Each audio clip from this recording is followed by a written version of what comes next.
take y'all back where it all started from. Let me tell you about my city, a little town where I'm from, where everybody's southern raised just as good as they come. Backwoods and mossy oak and mud holes, and back then we only gave what the farm grow. Man, I miss some days how we played on them dirt roads, and out of towners came with respect cause they know we all close.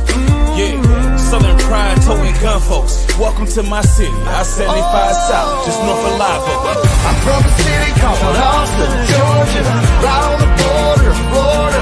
I was raised on these dirt roads, mud tires, spin backwoods when they ride. This is small town living, yeah. Now welcome to my city, Title Town, 229, turn it up so they can hear it loud. We get it up with big trucks and heavy G's, pretty girls with moonshine and whiskey. It's nothing like our dirt roads, you can bet that, son. I'm from a city, by any means, we gon' protect our guns. I hang with the rednecks and geekies. We get up in big trucks in the backwoods like Indians and teepees. This the home of the mighty, mighty Vikings. Wildcats, blazing, Title Town license. Winners, pretty girls with country grammar. When I say about Austin, Georgia, I ain't talking about Atlanta. This a different type of city, where the woods are pretty, but get gritty, you hear me? What you know about that 229? You can find us on the Florida, Georgia line, where I reside. I'm from a city called Austin, Georgia, right on the border of Florida.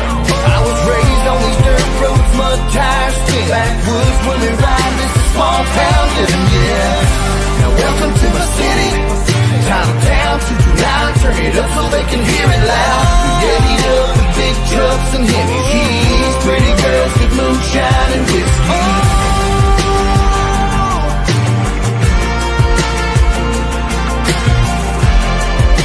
Moonshine and whiskey. Some folks really don't understand how important it is and never forget where you came from. You know, when I say Lowndes County, man, I mean Lowndes County. I'm from a city called Austin, Georgia, right on the border of Florida. I was raised on these dirt roads, mud tires, spin backwoods when they ride. This is small town living, yeah. Now welcome to my city, Title Town, 229, turn it up so they can hear it loud. We get it up with big trucks and heavy G's, pretty girls with moonshine and whiskey.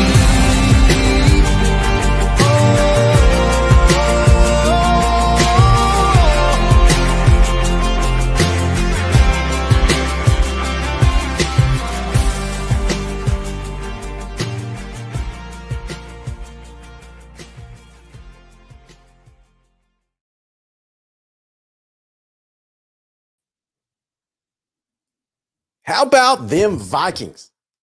What's up, all you crazy sports fans, especially all you Viking maniacs out there? You know, it's been a great week. I know you've had a great week. You can't say anything otherwise. What a great week we've had.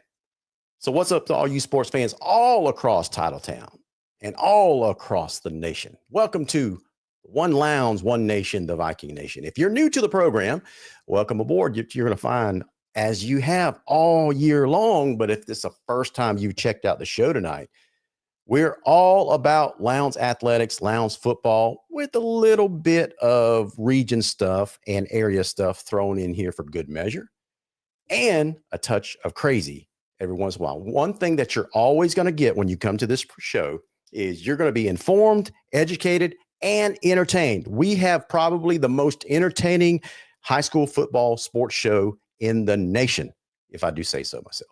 So if that appeals to you, welcome to the show and welcome to the nation.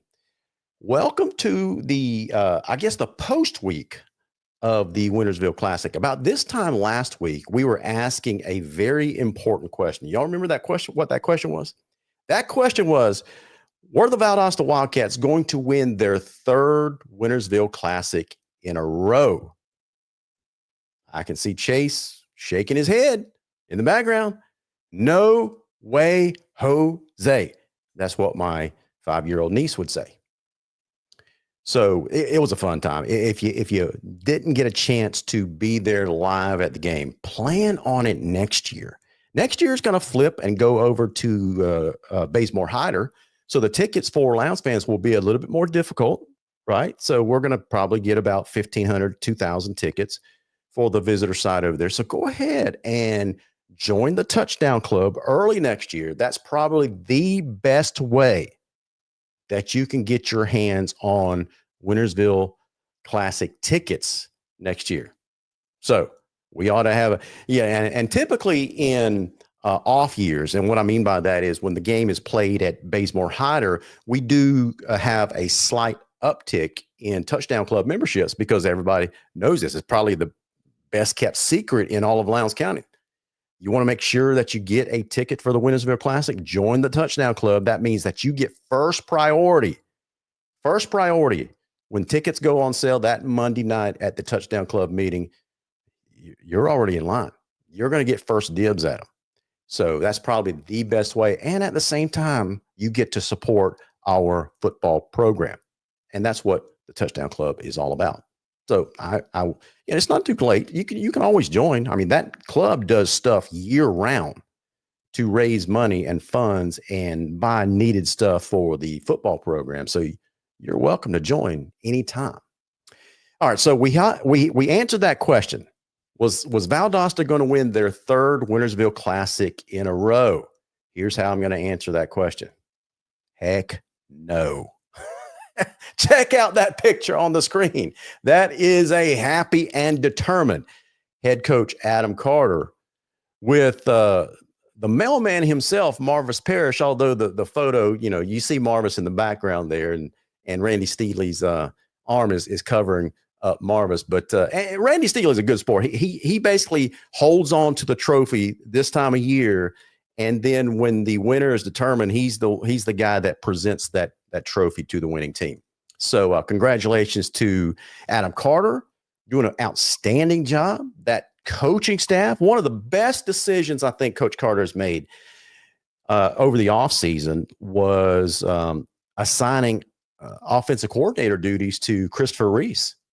I'm going to ask Chase Garnto about that, see if he will back me up on that statement. But man, what a decision that was by opening up that offense. And I don't mind saying it. Lowndes is probably the most balanced offense in the entire region this year. And when's the last time we could ever say that? We've always been a very run-dominated, run-heavy offense, right? And so this year, we're probably the most balanced across the region.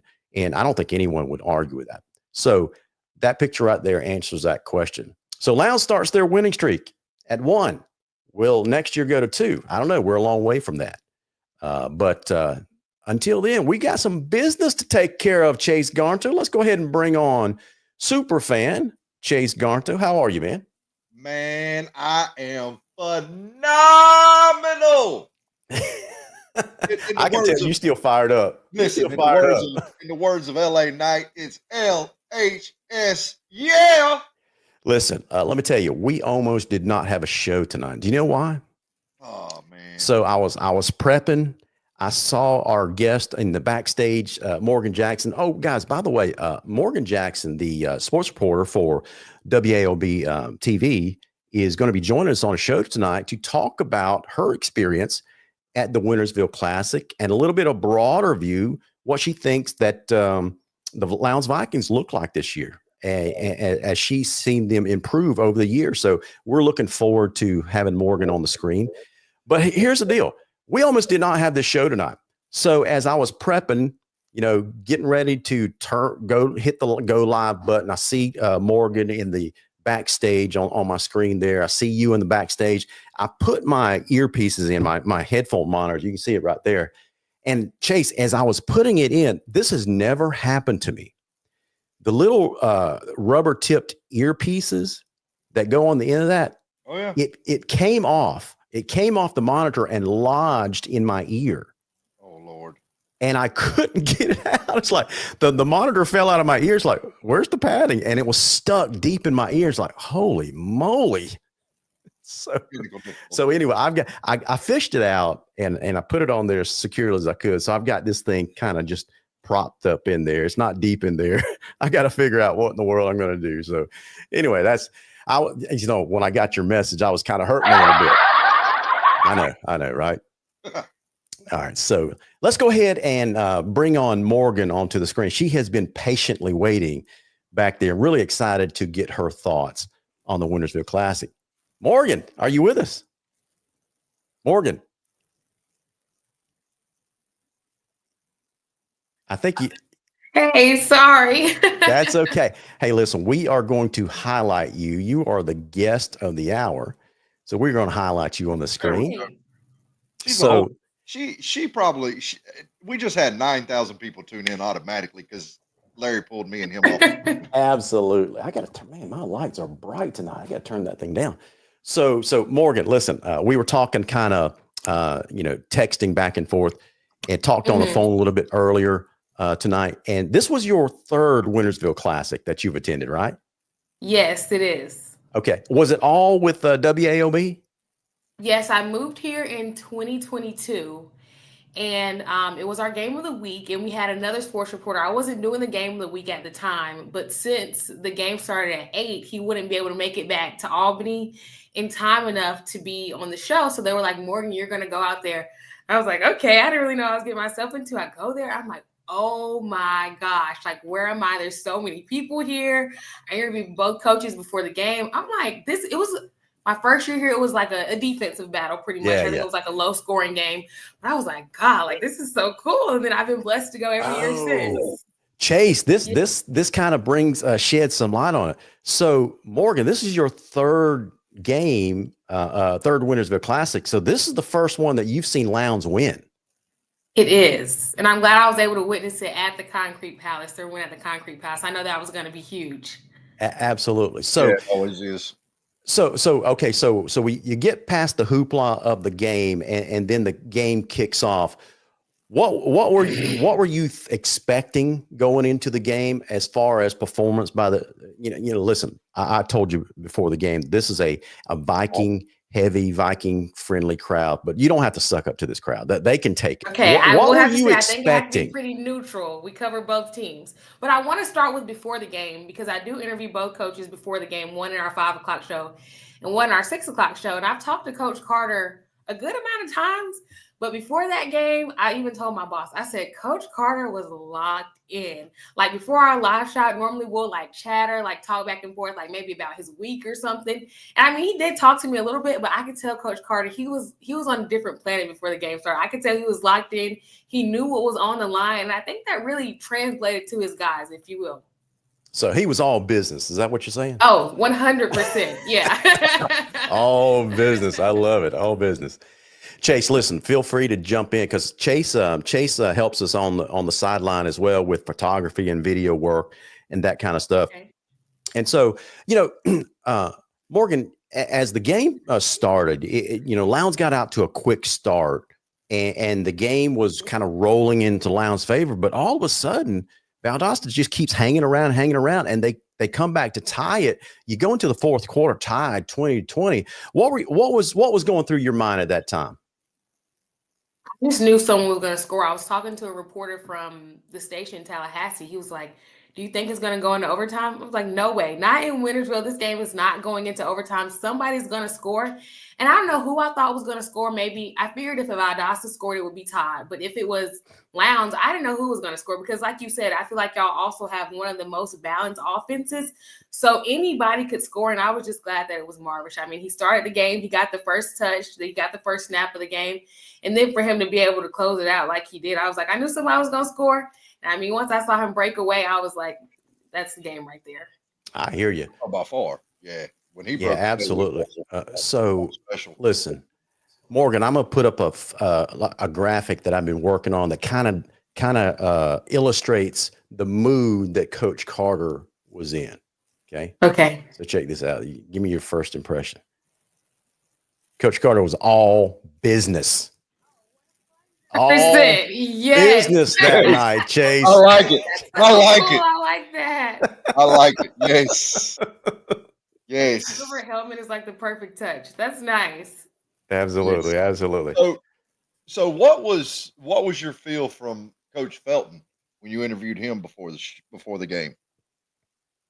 I feel like Coach Felton was as he normally is. I feel like he's normally like a calm, cool, collected guy, and that's also what I got from him before that game. In our live shot, we mostly talked about Todd coming back and him being healthy. So I think he was excited to have his quarterback at what we thought was going to be full strength. So he was just normal, cool, calm, collected Coach Felton.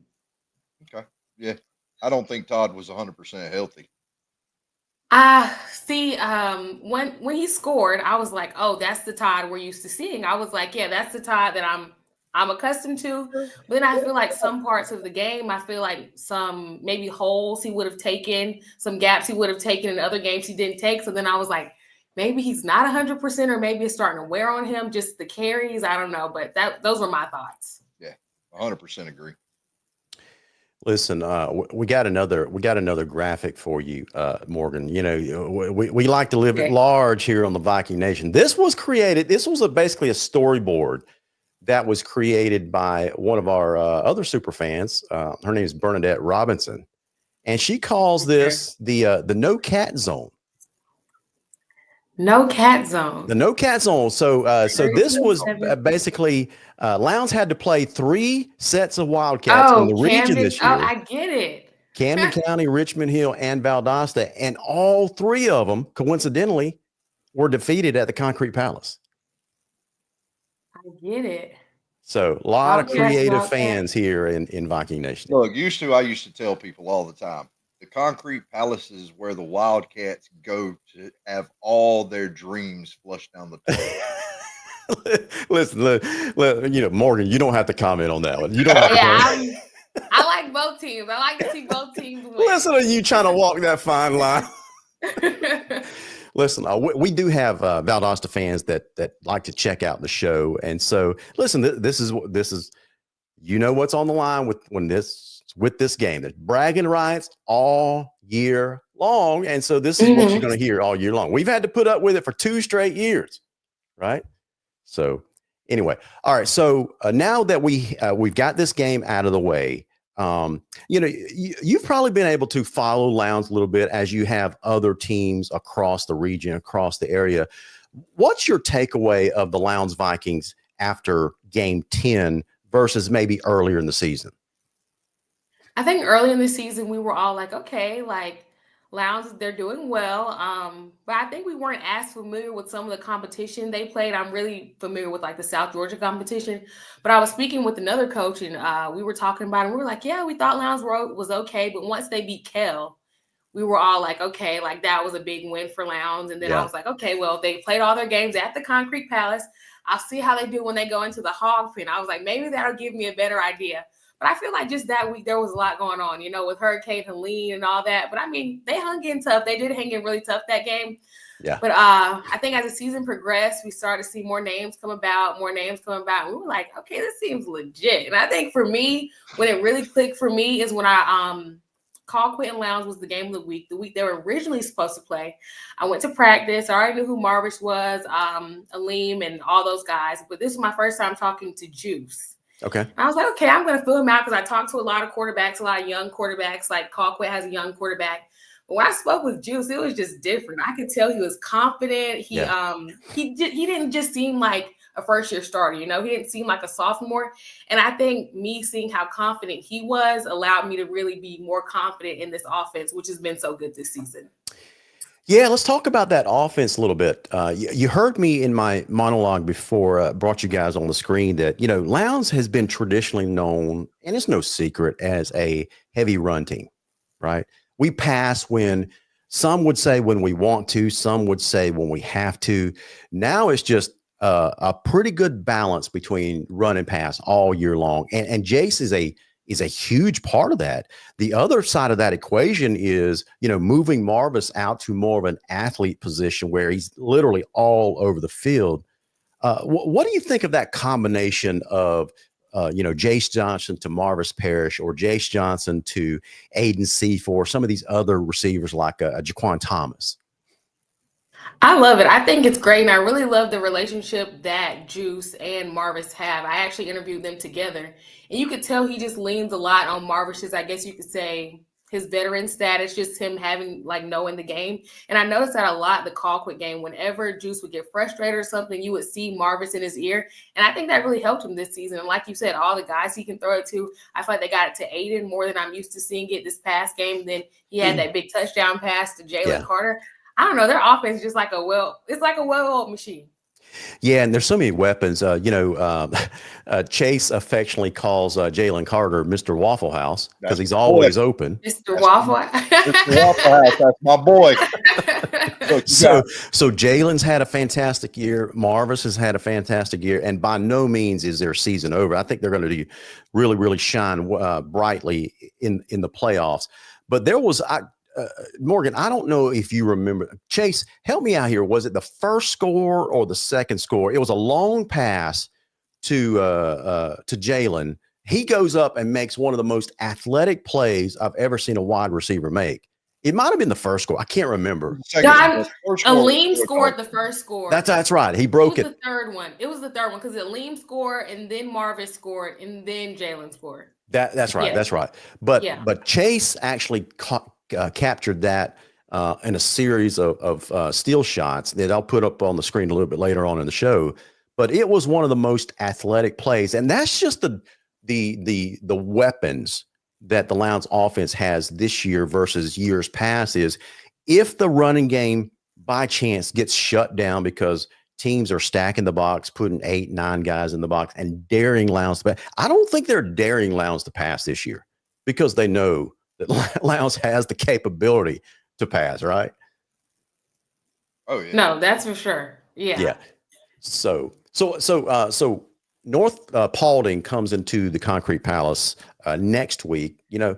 Let's be honest. I can say it. You probably can't say it as an objective reporter, but I expect Lions to have their way with North Paulding next week to go into the second week. Now, if that happens, if everything shakes out like we're expecting, both Lowndes and Valdosta have a tough road to hoe when it comes to traveling to the metro Atlanta area this year on that right side of the bracket, right? So in the second round, Lowndes would have to go up to Buford.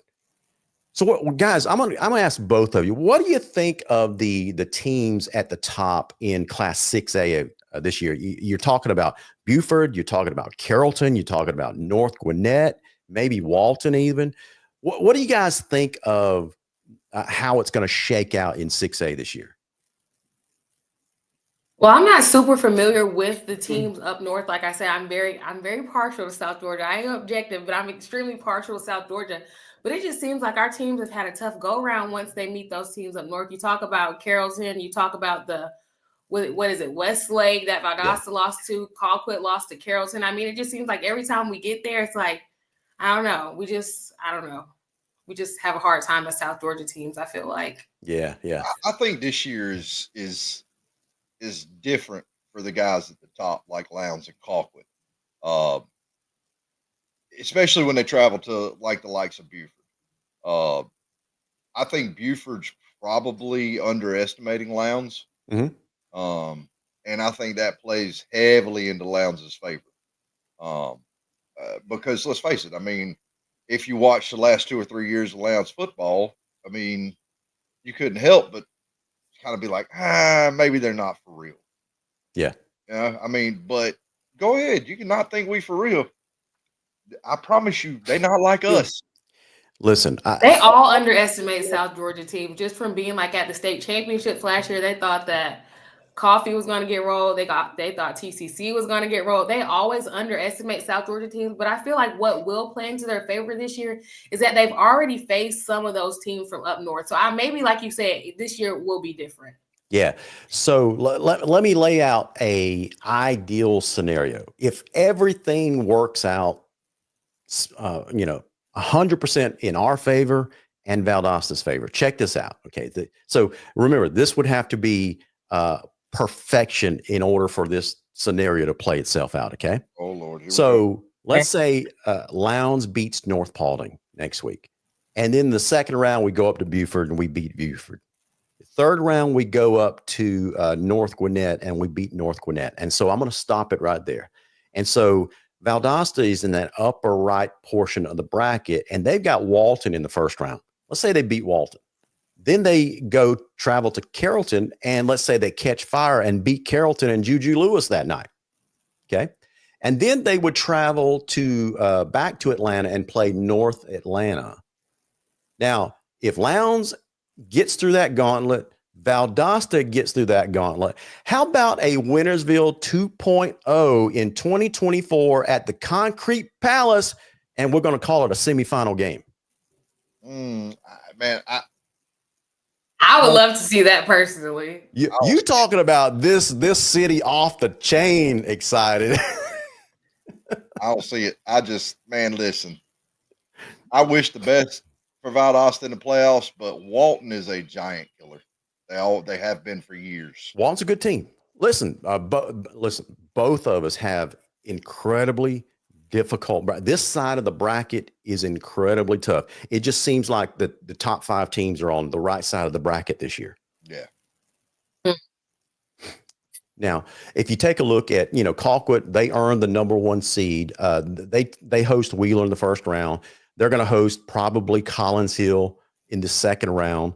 And then they're going to play either Grayson or probably Norcross as part of a quarterfinal game. I like their bracket. I really like their bracket to get to the semifinal matchup. And their semifinal matchup, if they get that far, is probably going to be either Douglas County or someone like a North Cobb. And that's it. So, so that number 1 seed had a pretty good. That's the reward that you get for winning your region. Well, they have it pretty easy until they get to Grayson. Yeah. So Morgan, how long have you been in the sports business? So I graduated from the University of South Carolina, go Gamecocks, in 2022, that May. And then I moved down here in July. So a little over 2 years. It's starting my 3rd year. So this is my first job out of college. So I gotcha. All right. Well, listen, we wish you the best of luck. How can people here and all over South Georgia, follow your work? WAOB.com, I'm assuming, but how can they follow you? Yes, definitely WAOB.com. I do the game of the week. So like tonight on Thursday night, I preview our game of the week. Fridays, I'm live with the Coach at 5, a Coach at 6, and the Locker Room Report at 11. You can follow me on Facebook at Morgan J WAOB, on Twitter at Morgan J_TV. But I do have a question for you guys before we go. Yeah. Speaking of Colquitt, were y'all surprised that they won the region? Yes. Not everybody at once, Jay. I was, honestly, man. Listen, I thought Valdosta. I really thought Valdosta would have beaten them. I really did. Yeah. So the way that I saw it, and we do this show every night, or every Thursday night, I should say, year round. Well, not year round. We take a few months off at the beginning of the year, but since the off season, we've been going strong since probably June. And we've talked about this topic a lot in early season predictions and that kind of stuff. And a lot of people made fun of me early on in the season, which I'm kind of used to by now. But I did predict that it was going to be Valdosta and Lowndes playing in the Wintersville Classic at the end of the year for the region title. So to answer your question, it did surprise me that Colquitt took the region slot because, this year, they graduated 17 out of 22 starters from last year's all-world team, right? And so just going into the season, they had a lot of sophomores. They were rotating in and out on both sides of the ball. So this was a year that if you're going to get Colquitt, you probably needed to get them this year. And I felt like Lowndes had a good shot. Really, any team in the region, short of Tift County because of, their new coaching staff, that kind of stuff. I thought that this region by far from top to bottom was well balanced, and really any team had a shot at winning the title this year. I did think it was going to be Lowndes and Valdosta at the end of the season playing for all the marbles. Okay. So I like that take. Yeah. So listen, Morgan, thank you so much for joining us on the Viking Nation Live tonight. Listen, you are welcome back anytime. Just give me a shout. Okay. Send me a text Hopefully saying, hey, you want to come on? run, we can reconvene. Absolutely. Say, listen, best of luck to your career. We look forward to all the wonderful things that I'm sure that's waiting for you in your career. I got a question. Yes, sir. Okay. What's the game of the week this week? I Is it know. Wait, Sherwood? listen, I know. Oh. I know.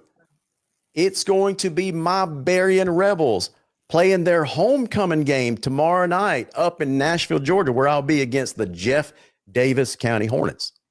Wait, are they still playing the game? They were saying they had flooding or something going on there, and they weren't going to have school tomorrow or something. Listen, who knows? I'm going to show up, and so we'll see. Maybe they canceled it. It's their homecoming game. So, anyway. Hey, Larry, if you know somebody, Unfortunately, it's not Berrien this week. So, who's your game of the week?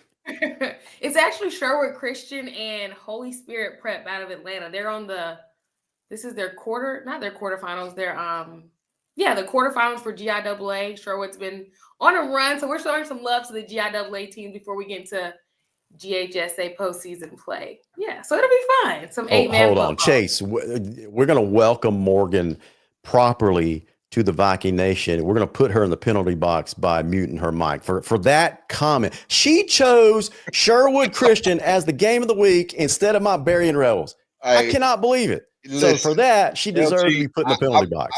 I'm just kidding around. I'm just glad the GIA gets some love because listen, if Valwood doesn't run into the injury bug, Valwood is still rolling undefeated. That's right. But they have been bitten by the injury bug something ferociously. Yeah. So, I wish Brad Wells and them all the luck in the world in the playoffs. Yeah, absolutely. Absolutely. Morgan, thank you so much for being with us tonight. Thank y'all so much. Don't be a stranger. You're welcome. Yes, anytime. sir. Y'all have a great night. Thank y'all. Thank you, Morgan. Thank you.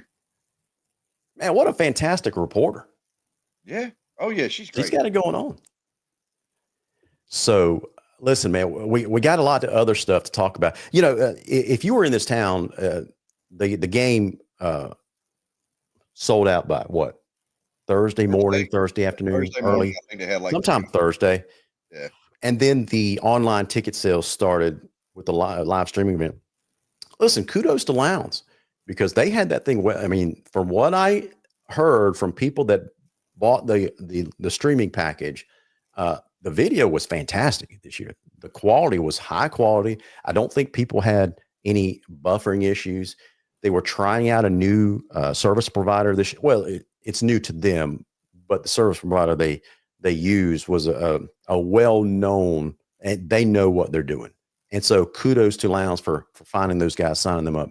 Now, one thing that I wish they would do the next time they streamed it would be to plug in the play-by-play guys, because I don't think there was any play. I think they just used what was heard over the PA system. Hey, they can reach out to me and you will gladly do it. Absolutely. Yeah. Phil Jones and I did that one year. The last time it was streamed at Martin Stadium, Wintersville Classic, a couple of years ago, Scott Willis and I did the play-by-play. And I did the sideline reporting. That's exactly right. So we had a fantastic time that night. Yeah, it was great. Yeah. So it says that Armand is in the backstage, but I don't see his video. I just see, he's in the dark. That's what he's in. He's in the car. Are you trying to be a mushroom? Look, man, the man's making money selling cars, man. Bro, I've been here for like the last 20 minutes driving through a flood zone after flood zone after flood zone. I'm like, tag me in. Tag me in. That's why I drive. Nobody's looking at the chat. I was looking at it. I saw it. I'm like, tag me in. But I don't have all that fancy controls Larry does. I got you. Look, man, first off, I want to say thank you to Morgan for coming on. Listen, the man says tag me in just like that. And his mic goes out. What in the world? I went back and good Lord Almighty. Listen, I am going to screen capture that just to see the capture. Oh man, his picture disappeared before I could screen capture it. Dude, man, listen. All right, so officially we had 751 people bought the streaming package. That's a pretty good amount. And there was probably probably the people that bought it probably had 10 people at their house watching it. Yeah. So you guys don't want to know what they grossed on that? No, I really don't. At $29 a ticket? I really don't. I'm not doing the math. I've seen enough numbers this week to choke a horse. Almost 22 grand, man. That's pretty healthy. That's pretty healthy. Yeah, and 13,000 people at $10 a pop. Yep. So anyway, good stuff going on. Good stuff going on. Listen, we talked about the, listen, give me a second. I wanted to show you guys the outstanding photography work that you did, Chase, when it comes to that photo, series of photos with Jalen Carter and that catch that he made. Oh man, that was stupid looking through that lens watching that, man. Oh my gosh. It was, okay. So here it is right here. Let me go ahead and share this on the screen because you guys are going to want to see this. It's one thing to see it from afar at the top of the stadium. It's different when you're at field level, especially when you're zoomed in looking through that viewfinder, right? And so let me show you the athletic nature of this play. I want the fans to really understand the level of difficulty behind that catch. Yeah. Y'all. Uh-oh. All right, so here's the ball was a little slightly underthrown. You know, Jalen had his guy beat. I think he had at least 2 steps on him. So he had his guy beat. Ball was slightly underthrown. He made a fantastic adjustment coming back from it. And so I'm going to just forward this a series of shots. Armand, check this out. So he starts to make the adjustment. This is where he starts to go up for the ball. You can see the defender is way off balance. Jalen just goes up and just makes an athletic play on this thing. Comes down with it. Does a great job just holding on to the ball. And then just forwards into the end zone. Yep, that's what we call a reservation for 6, please. Yeah. And so this guy that you see right here, he's there just about every game, and that's the head basketball coach. Coach Benjamin. Rashawn Benjamin, exactly right. And so he goes over there and gives Coach Benjamin a hug, you know. And so then he celebrates with his boys like Aiden Sifa. And look at that guy. Who's that guy right there? That's the juice. That's Mr. Sales Guy himself, Armand Rashad. So listen, I can't emphasize enough how much fun I had at that game the other night. Were you guys tense or were you just enjoying it? Look, you got to actually enjoy one this time, LG. How was that?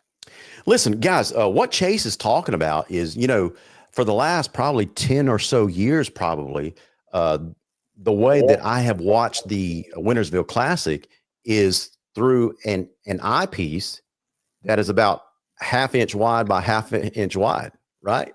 And that's how I viewed the Wintersville Classic. And this year, my role was a little bit different.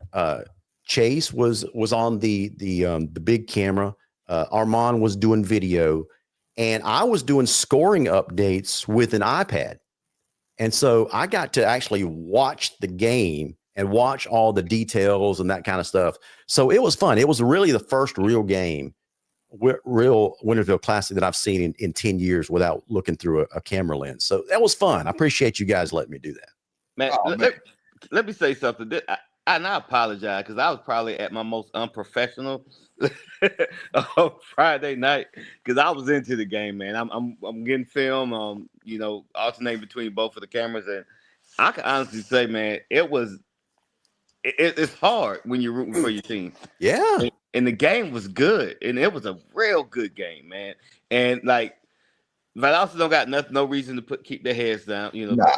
Down, you know, they put in a valiant effort. You know, they came short, but and I know LG, you said it was gonna be about a 10 points game, but like I told you before, in this game here, if you lose by 1 or you lose by 50, it still feels like you lost by 50. Listen, by 50. I'm gonna tell you guys what I told you after the game Friday night. I'm taking a victory lap tonight. because last week about this time we were giving score predictions, and I recall two of our super fans on the screen saying Lions by 50. Y'all recall that? Yeah. And I think I was the only sane one to say this game is going to be a lot closer than most people expect. Lowndes is going to be it's going to be very, very close going into the final period. Lowndes is going to pull away and win by 10. We could have won by a lot more. That's exactly what happened. So anyway. Man, congratulations. You called it. You called it. But it still felt like we won by 50. I don't care. I got the whole trophy. Let me address something a little bit more serious. And that was at the end of the game, about with a minute left. I went live just to capture the moment, showing the fans in the crowd. So two things that I'll say about that video. One, kudos to the Lowndes fan base, because they were loud that night. I mean, they affected plays that night, especially when the Lowndes defense had their back to the wall, probably 3, if not 4 times in the red zone in the fourth quarter alone, right? So kudos to the Lowndes faithful, the Viking Nation. That's who we deem the Viking Nation. You guys affected play that night, and that's what home field advantage is all about, right? And so, so you had the fans, and you had the screaming Bridgman right there behind the end zone, and all those voices together. You guys affected play. That's what home field advantage is all about, which brings me to my second point that I made in the video, basically. Okay. And that is this. In the last 2.5 years, we've missed all you guys at the Concrete Palace. Up until Friday night at the Wintersville Classic, we've noticed big holes where Viking fans are usually sitting, which means that a lot of you guys still are not showing up to the games on a regular basis. I'm going to ask you, come on back.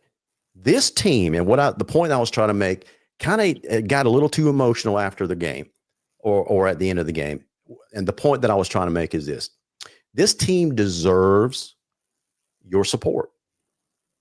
We always say that winning takes care of everything. So which is going to come first? The fans show up or the team has to win?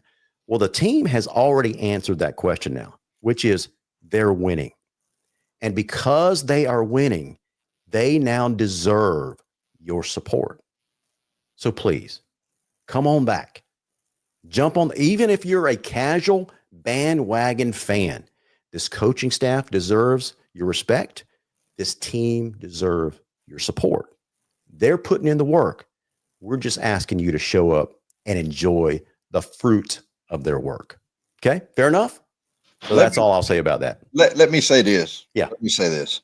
I want to take my hat off to the fan base. Absolutely, man. Because when we turned around with just a few seconds ticking off of that clock, there wasn't an empty seat on the home side. Yeah. And not to mention now, when the football team and the cheerleaders gathered in front of the band, I turned around and looked, and it still wasn't empty. Yeah. Y'all stayed like I challenged y'all. Stay. Listen to the band play to them football players and them cheerleaders. Absolutely. It's a sight to behold. In fact, I want to just give my Iron Viking award to the Concrete Crazies. Oh man. I love those guys. Man, they were, I don't want to say rare form because they're usually hyped up like that, but they were in rare. Yeah. That's my Iron Viking goes to the Concrete Crazies. Yeah, listen, those guys, hey, listen, man, I tell you what, I think the funniest I laughed was when they started chanting while y'all leaving. I'd like to have died. Dude, that man, that made me feel good right there. Hey, but I will say this: I turned around and told them when the defense's back was against the wall, and they were driving. Valdos was driving into that south end zone. I told him, I said, y'all got to bring it. I got to feel it. Yeah, I need to feel it. Yeah, It was good stuff, man. Good stuff. Listen, we got another big game coming up. Now, so guys, we're entering the part of the season where you only keep playing if you keep winning, right? So it's a one and done tournament. You lose one time, you're out. So, guys, we need to affect play again. As long as we have a team playing on the field, we need to be there to support them. I don't know if you could tell when that game got tight, 2020 in the fourth quarter, right? We're talking about young kids that are just as emotional as we are. And you could tell their energy level went up a notch when they felt that crowd was behind them. Yeah. Don't you think? Yeah. You guys have played these games before. Armand, you played for some winning Viking teams. Would you rather? Did you get hyped up? Did you have more energy when you had screaming fans or nobody in the stands? Of course, the screaming fans, man. Absolutely, right? I tell you, it was similar when we played Valdosta my senior year. Might have been few more people there, but it was similar. And I remember the next week we played Griffin at home, and we were flat because it was like half of the half capacity. We went to Colquitt the week before, it was packed. Come back to the Concrete Palace, it's packed. The next week it was like half of the stadium there. So it does when you can't hear on the field, like when you can't hear the next man talking to you because they're going crazy. There is nothing like it. The adrenaline's pumping, and it's just a feeling that you really can't explain. But when it's nobody there, almost like, and you can feel like you can hear little boy ask for some popcorn or a hamburger, it kind of takes the steam out. So, like I'm challenging everybody to go buy a ticket. Go buy 2 tickets and bring somebody with you, and bring your noisemakers because these kids are gonna need it, and these kids deserve it, man. Like they fought their butts off this year. Yeah. And I think they've earned your support. Absolutely. Absolutely they have. And it does make a difference. I agree 1,000%. I'll even give you an example. Even in the AAU circuit in basketball, when we have fans and parents and all that travel with us through these out of town tournaments and are able to cheer these kids on, it makes a difference. These kids play differently. So it makes a difference. No matter if you think it does or not, it does. If you think, well, they ain't going to miss me, my presence ain't going to matter that much, it matters. Yeah. Now, here's the thing. When it comes to playoff time, I don't know if you guys realize this, but the GHSA basically tries to make that game as generic as possible. So they will instruct a PA announcer to try to keep it generic and don't say go Vikings or it's third down, all this stuff. That's from the GHSA. So they try to eliminate home field advantage in the playoffs as much as they can. So that makes it even more important for fans to be there and be loud because they can't control how loud fans are in a football game. But why? ALG. Yeah. Why? Like home field advantage is something that you earn. That's exactly right. But the GHSA does not see it that way. Let me give you a case in point. Several years ago, we had a home playoff game against North Gwinnett. Mm-hmm. Right. Yeah. And how many, if you're a Metro Atlanta team, how many fans do you expect to bring down to Martin Stadium? A couple of hundred, maybe. Couple hundred tops. Maybe 300 max. Maybe. Right. But according to the GHSA, as soon as the playoffs start, the visiting team is entitled to half the tickets. So you know what North Gwinnett did that year? They called our administration and said, reserve half the tickets for our fans. They didn't buy them. They said, we're entitled to half the tickets. Our fans may show up and buy them. So that prevented Lowndes from selling even more tickets on the visitor side. Oh, yeah. I don't know if you guys remember that. That was recent, just a few years ago. Yeah, that was So that that's was the kind of stuff that the GHSA does during the playoffs. Another thing they do is they force radio crews to actually pay the GHSA to broadcast those games. What? wow. Are you serious? Yeah. And I thought the NCAA was bad. Man, I'm telling you. And then you wonder why everybody south of Macon wants to leave the GHSA. Yeah. Now, one other thing is, Lowndes doesn't usually live stream games unless it's like the Wintersville Classic. There's a sellout. But during the playoffs, Lowndes loses all control over that. If the GHSA wants to go in there and live stream through the NFHS, Lowndes has no say so. They just send camera crews and boom, it's done. So it's a GHSA event. They take over the ticketing. They take over everything.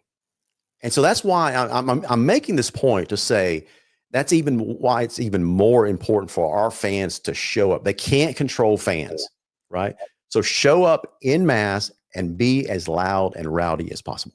Oh, absolutely. Yep. Yeah.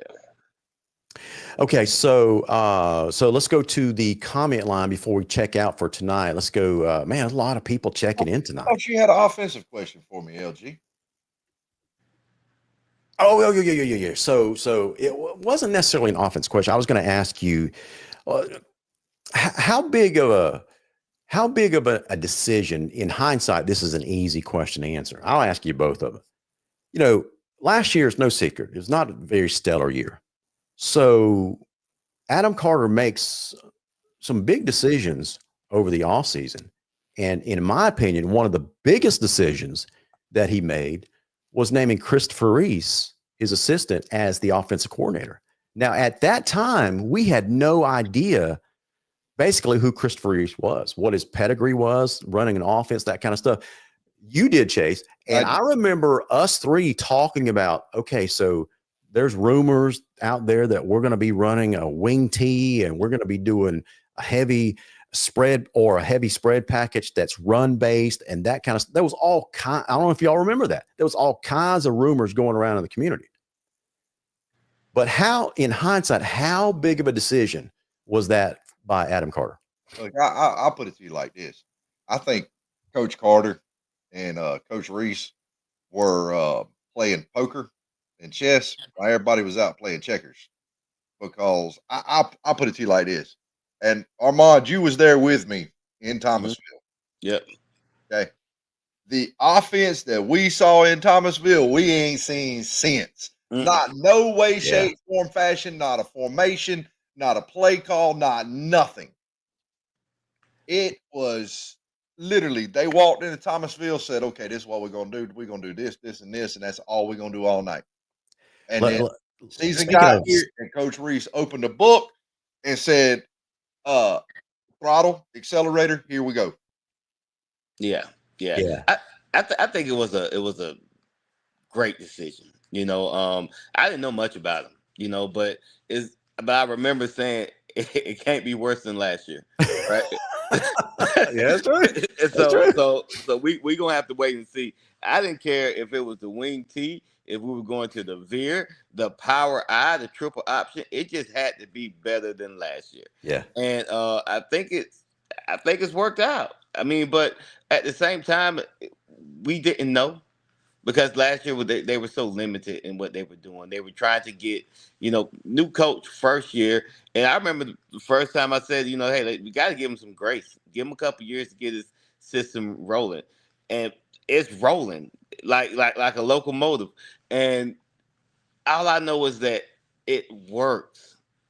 It's working. So whatever they're doing, and I got a good feeling that there's more. They just haven't had to pull it out, and use it. But yeah, what did we ask for last year? We said, get a system that's going to accentuate the players and the talent that you have. Yeah. It's going to highlight their talents. And I don't know if he was listening. Somebody said he does listen and watch.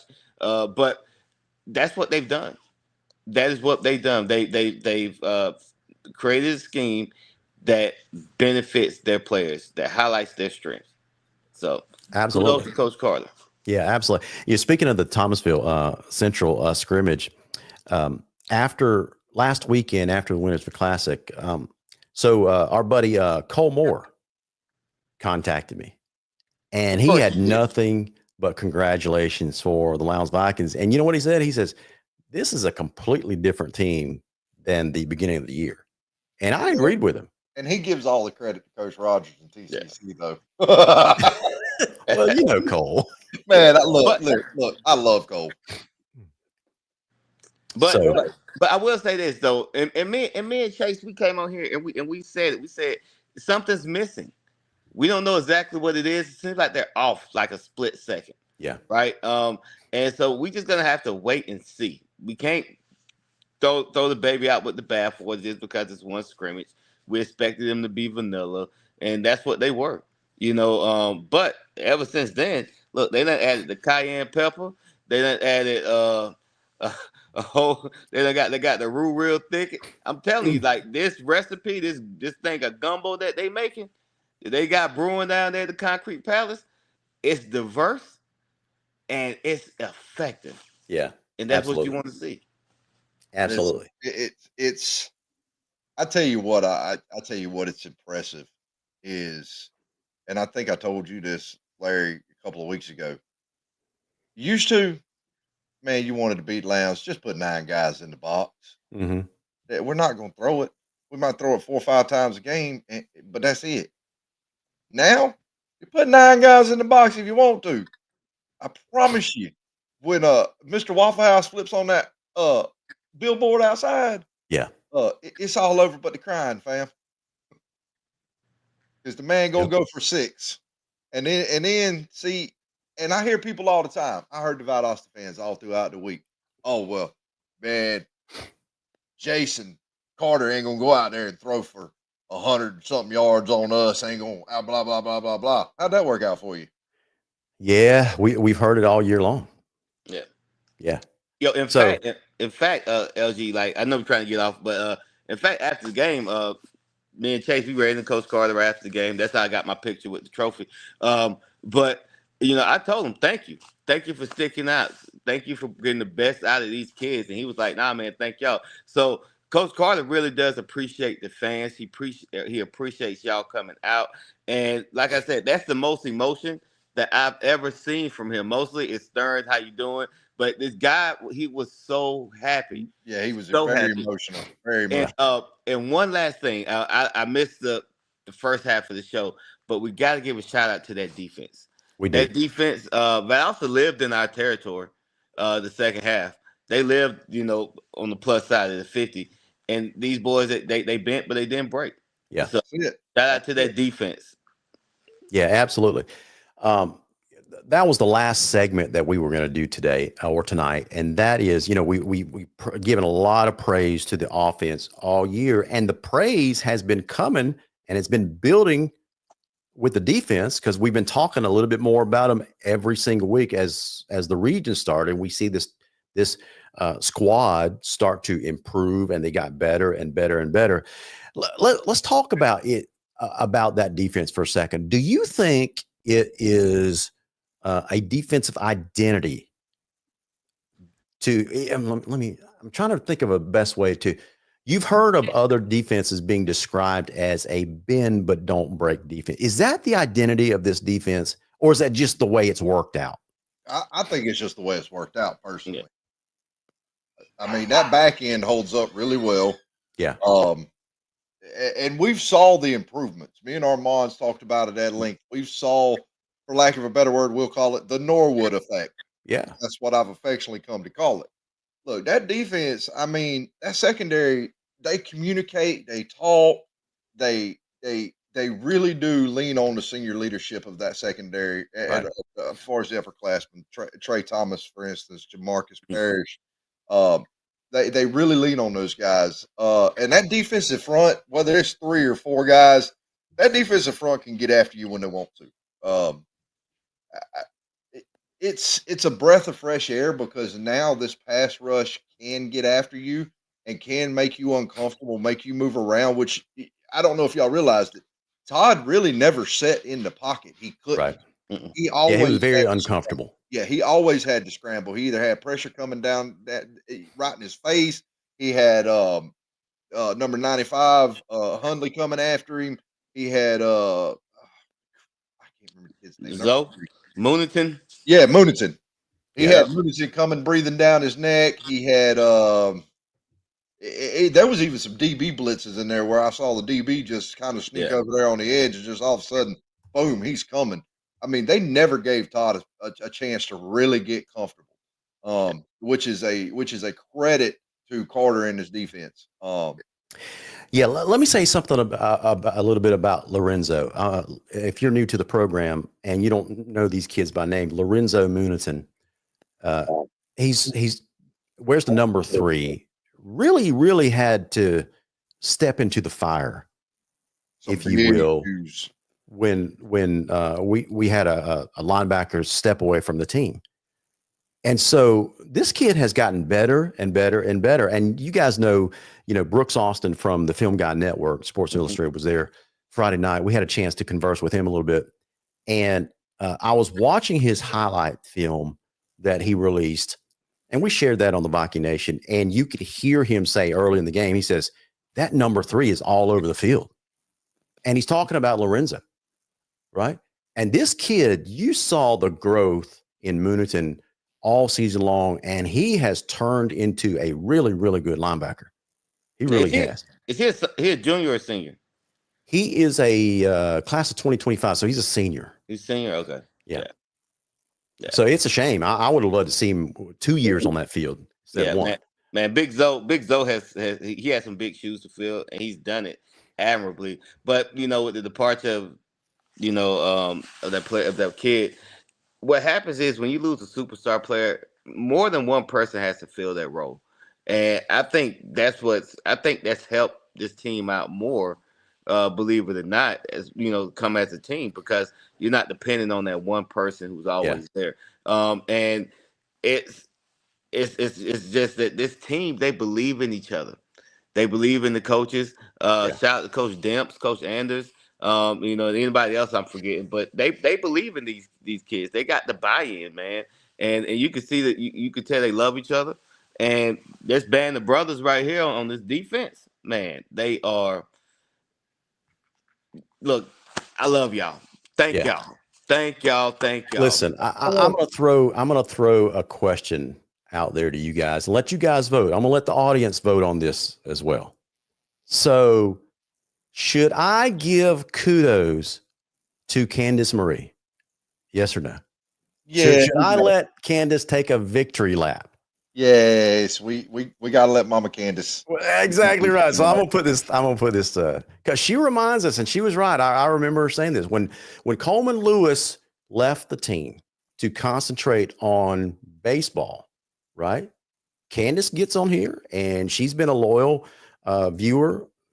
She's a mom of a player, and she got on here, and we were talking about, is this defense going to be good? That kind of, and she confidently says, Lions is going to be just fine.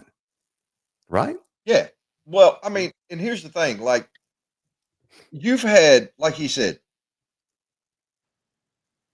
you've got more than one player had to step up. You have Landon Wright, Lorenzo Munitin, Jamarcus Parrish, Trey Thomas, that whole back end, Hundley, all those guys. All right. They have all stepped up. Now, you talked about earlier about coaching changes. Yeah. Okay.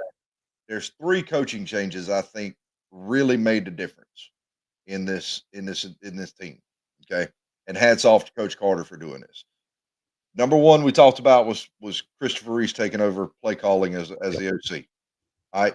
Number 2, you brought on Josh Norwood, who's a younger, really spitfire coach. And his effect has been absolutely the real deal because he can identify with these kids. It wasn't that long ago he was there. Yeah. The third one, and this guy is a Lowndes staple, is Steve Holly. Yeah. Being on that sideline on Friday night. Though I don't think anybody realizes how much those kids, when they enter 9th grade, how much of an impact Coach Holly has on their life as a football player, on their life as a Viking. Yeah. Right. And those kids from 9th grade on, will run through an absolute metal wall for Coach Holly. They will literally. I have watched that man coach in some ninth grade games, and I'm going, dude, these kids don't quit. Yeah. Yeah, They he's a good battle one. all 4 quarters, Yeah, and it's had an effect on the varsity. Yep.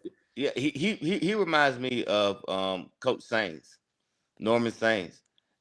He reminds me of him because Coach Sains, he came over from Valdosta. His first year was my freshman year, and you could tell like from us and the classes that came behind us, whoever got coached by Coach Sains, if they made it through the season, because Coach Storm and Norman will run you off. They made it through the season. They stuck it out. You got some good players. Yeah. So yeah. So, well, guys, last thing that we're going to do tonight is this. Now, you guys don't have to comment on this at all. I'll be glad to take all the heat for this. But and I say this as a former official myself. Something is wrong with officiating. I don't mind comment. Oh, I could give you a whole spiel. Let's go. No, we're not going to beat up officials tonight, but I mean, so many blown calls, so many bad no calls, and I'm not saying this to beat up on officials or kind of diminish the tough game or situations they're in, that kind of stuff, but it just seems to be really, really bad, and we saw a lot of that Friday night as well.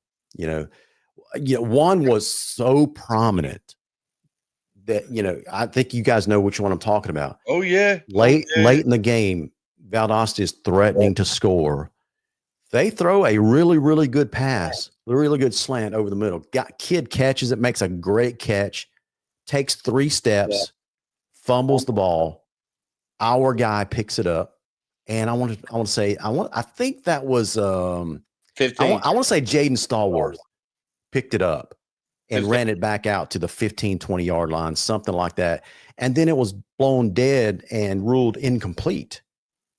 And I think just about every Lowndes fan and coaching member was about to lose our minds because that was a complete pass. Well, there's 3 times this year that I'm going to point to. One you just alluded to. All right. 2, all right. Earlier in the game, there was a play that ran completely after the flag was called. Yeah. After the flag was thrown. All right. The play ran completely. However, then the call was a false start. That play is supposed to be blown dead. How do you blow that? That's simple officiating. Yeah. Then you go over to Moultrie, all right, and we have the fumble who everybody in the stadium saw that was a fumble. And you rule it as the runner was down? Yeah. Really? And you got a 6 or 7 man crew in every region game this year. That's unacceptable. So I don't want anyone watching the show tonight saying, "Hey, Larry, that was just your opinion. That's just conjecture. That's unfair. That kind of stuff." I'm going to show you the video.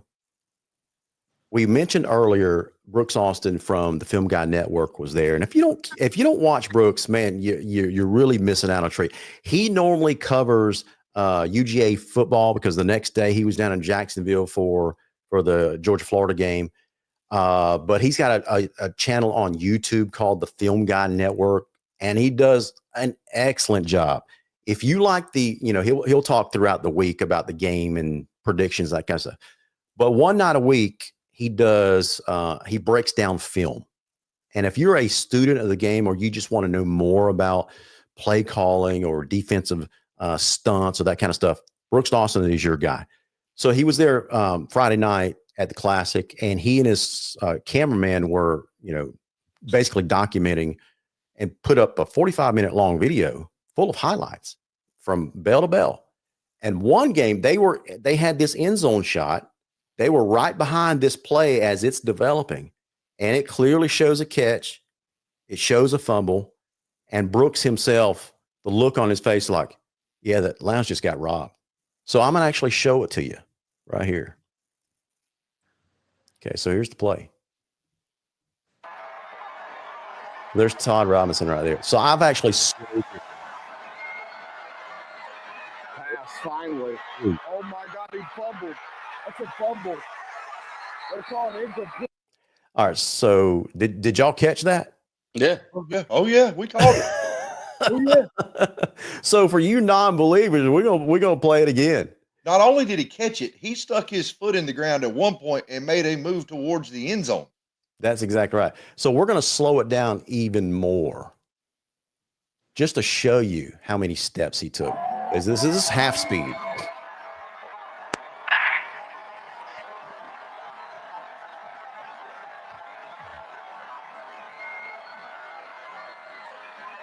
Pass finally.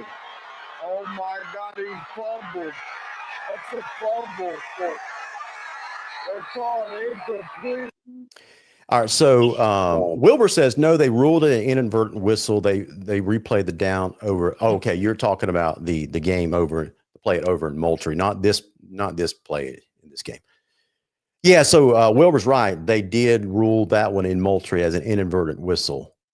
So listen, I've actually made that mistake myself as an official. You feel terrible when you blow that whistle early, but what's done is done, and you got to basically replay the down after that. So you can't control that.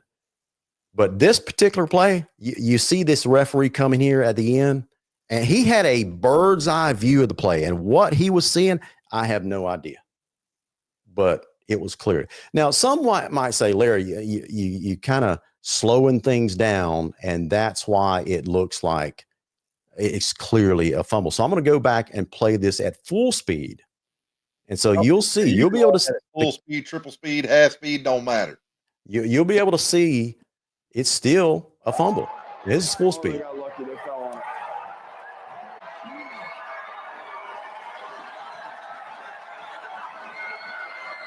Pass finally. Oh my God, he fumbled. That's a fumble. Chase, you're right. It doesn't matter how many times we play it and what kind of speed, it's still a fumble. I mean, that play had me yelling at the referee. That's why I said I was at my most unprofessional, because that play had me yelling at the referee. Don't steal it from him, Blue. That's exactly what I said. Blue, don't steal it from him. Don't take it from him, because it was atrocious.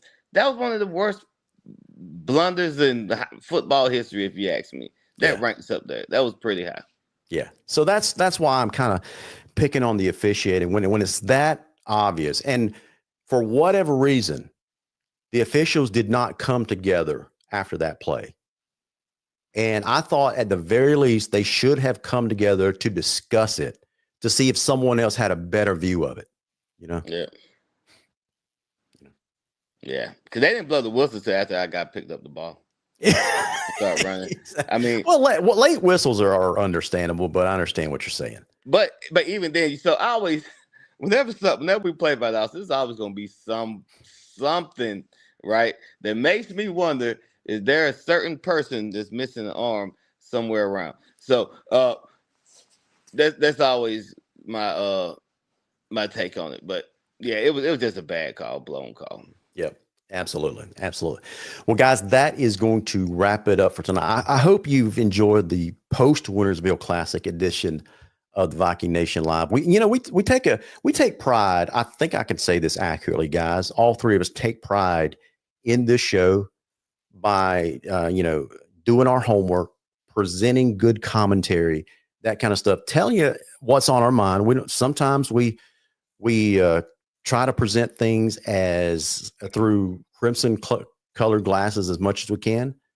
But most of the time we try to be as fair as we can as well. So to be fair, we did doubt the ability of this team earlier this year. We had some concerns, but to their credit, they proved us all wrong. Mm-hmm. And so anyway, congratulations to the Lowndes Vikings, the players, this coaching staff, everyone involved with this program for going 9-1 over the year. And now we're going to be hosting a home playoff game next Friday night against the North Paulding Wolfpack. Hope to see you guys there. As always, may God bless every single one of you, and go Vikings. Oh, man. So I yeah, have one you more got your thing. hand up. I have one more thing. Yeah. For the casual fan All that right. may be tuning in for the first time and don't understand how far our Vikings have come since last year. Yeah. Our Vikings have risen faster than FSU has fell off a cliff. Oh my gosh. Oh God. And Hey, that's coming from an FSU guy, that's right? coming from an FSU fan. So Listen, you stop the production of the show to say that. yeah, because I want everybody to get an idea. Because listen, and Armand got to give out his Iron Viking Award. There you go. I think we're gonna call this the Coach Chase Award. All right. All right. That's fine. Mine, I'm going to end the show with saying, God bless all you guys. Go Dogs and go Vikings. hey, my award for Wintersville goes to Aiden Sifa. Aiden Sifa. Okay. That's it. That's the final word. Go Vikings.